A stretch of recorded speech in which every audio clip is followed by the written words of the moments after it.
Temos aqui um artigo da Environmental Health News, escrito por Peter Dijkstra. Será que a ação climática precisa de um rei? O rei Charles III estava correto sobre a mudança climática já há décadas, também a respeito da agricultura orgânica e da biodiversidade. Veja o que ele escreveu a Newsweek em abril. O mundo está por um fio. E nós precisamos de uma mobilização urgente como a de uma guerra, se queremos vencer. Martin, estamos hoje em uma guerra? E isso é exatamente o porquê do Papa ter dito: nós estamos na Terceira Guerra Mundial. Não é só uma coisa física. E há quanto tempo esta guerra tem sido travada? Qual delas? A guerra entre o bem e o mal. Por quase 6.000 anos. Muito perto de 6.000 anos. Não vamos falar mais sobre esse assunto, pois você sabe, tem muita gente aí que vai ficar incomodada se começarmos a nos aprofundar sobre isso. Digamos apenas que estamos muito perto. O mundo está por um fio, disse ele. Talvez precisamos ouvir um pouco. Henry VIII começou o que tornou-se o processo de 50 anos de romper com o catolicismo e fundar a Igreja da Inglaterra. Levou bastante tempo para romper, não? 50 anos? Você quer dizer o... Este rompimento com o catolicismo. 50 anos para sair disso. 50 anos para sair, e daí o movimento de Oxford trouxe a Inglaterra de volta. E hoje o movimento ecumênico está selando esse retorno e as filhas finalmente voltaram para sua mãe prostituta. Sim, então mais uma vez aqueles demônios voltaram. Se você esvazia a casa... E veja só, é interessante que eles literalmente esvaziaram a casa, eles limparam as igrejas de altares e imagens, jogaram tudo fora como um lixo, pois sabiam que a Bíblia dizia que aquilo não valia nada.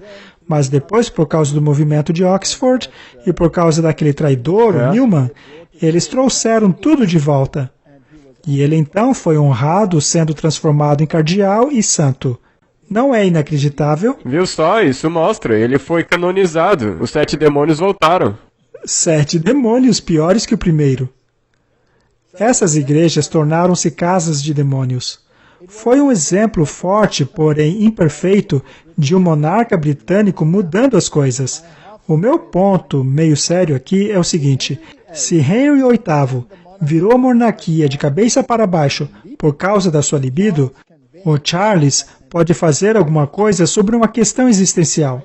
Olha, Martin, eu não sei se estou sendo malvado aqui, mas quando você olha para a história do Charles, eu me pergunto se a libido também não teve uma grande influência na vida dele.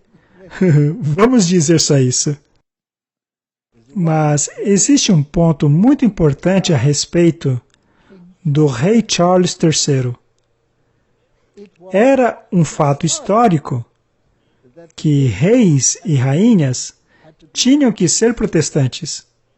Eles eram chamados de os defensores da fé. Não é?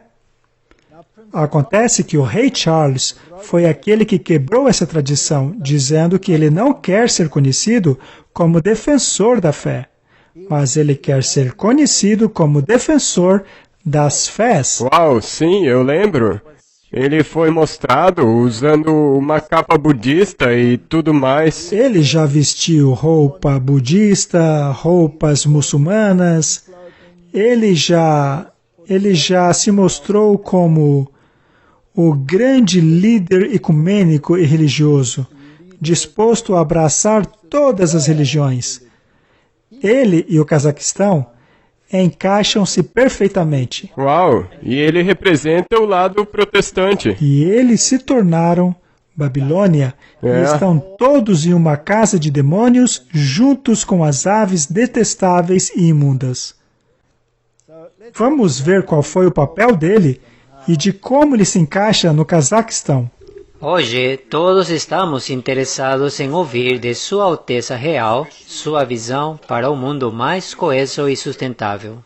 Em 1215, a Carta Magna lançou bases para os direitos humanos universais. Um dos 4 exemplares está guardado na Catedral de Salisbúria.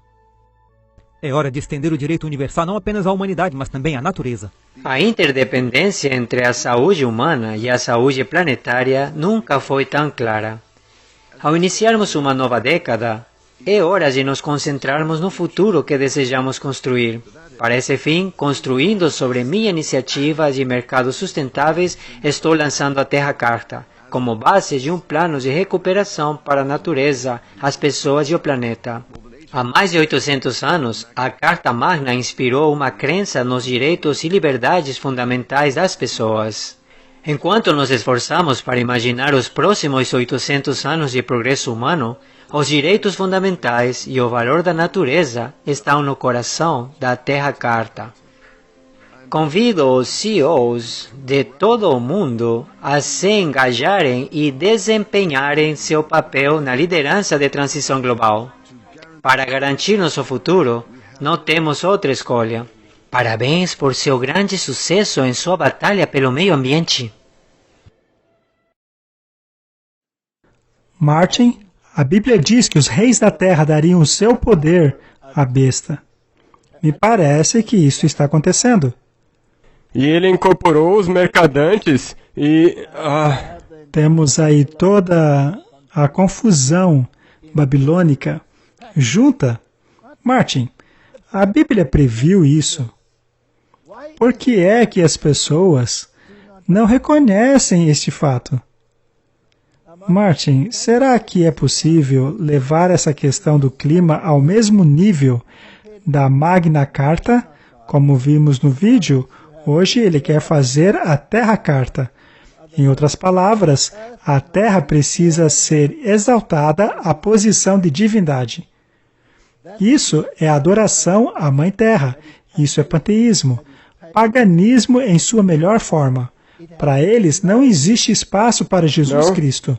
Este homem não pode ser o defensor da fé, pois ele abdicou dela. Hoje, o Charles é defensor das fés. Qualquer uma serve. E o vídeo revela o que ele acredita: no paganismo e no panteísmo. É nisso que ele crê. E o Papa não faz a mesma coisa? Absolutamente a mesma coisa. Ele ama a Pachamama. Vamos ver o quão religioso isso pode se tornar. Retornando ao Sinai. Um chamado profético para a justiça climática e cerimônia do Domingo do Arrependimento, 13 de novembro de 2022. Monte Sinai, em paralelo à Conferência Climática das Nações Unidas, COP27. Não parece que a Igreja e o Estado estão se unindo nessa questão? Mais e mais. E tudo isso está acontecendo em 2022. Eles têm pressa. Os eventos finais serão rápidos. Bem rápidos. Entre 6 e 18 de novembro de 2022, a Conferência Climática das Nações Unidas, COP27, ocorrerá na Península do Sinai, em Sharm el-Sheikh, no Egito. Comunidades religiosas e líderes religiosos têm um papel-chave a desempenhar em relação à mudança climática e injustiça climática, o que exigirá profunda transformação dentro da sociedade. Seria este um recomeço? Um grande reset. Em 13 de novembro, um domingo, líderes religiosos retornarão ao Monte Sinai. Ora, mas que bela numerologia, não? Nós temos o venerável Dia do Sol no dia 13, mais maçônico impossível. Um monte cuja memória e significado representa o local de revelação na consciência coletiva do cristianismo, judaísmo, islamismo e outros. Interessante. É um local para volver-se a Deus e receber a mensagem deste. Mas Deus já deu sua mensagem. Ele a escreveu em tábuas de pedra. A mensagem é essa. Quem quiser aceitar, que a aceite. Ela é a base do seu governo no céu. Mas eles querem outra mensagem. E veja só, esse é o problema. Deus é imutável. Isso está escrito em pedra. Está escrito na pedra e colocado na Bíblia para nós. Vejamos agora o que os adoradores da terra querem fazer. Nós voltamos ao Sinai em um movimento de arrependimento e busca. Procuramos por uma nova visão para a humanidade. Parece que a antiga não é boa o bastante. e sua existência ameaçada.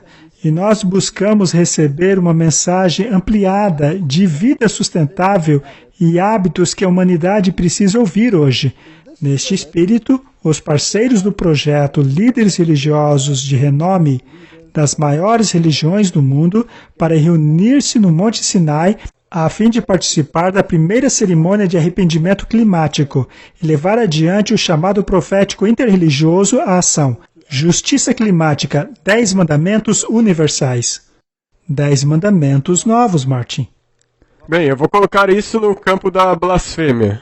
Bem, eu continuarei com os mandamentos de Deus, que eles modificaram, ou mesmo descartaram completamente, como os protestantes hoje, e quando finalmente tiverem limpado sua casa de tudo que é bom, terão 7 demônios piores que o primeiro. Se você pegar esse cenário, Deus chamou eles, os israelitas, para ir para a montanha para fazer uma aliança com ele. Já essas pessoas daqui, elas que estão indo para a montanha e elas estão exigindo os mandamentos que elas querem. Exatamente, Martin. Muito bem. Nós vimos um lado da questão. Nós vivemos hoje em tempos incrivelmente interessantes, pois de um lado você tem tudo isso daí, e do outro lado você tem todo esse movimento querendo trazer a religião de volta à política, um Estado cristão lá nos Estados Unidos. De alguma maneira, esses dois lados serão misturados neste caldeirão que temos hoje.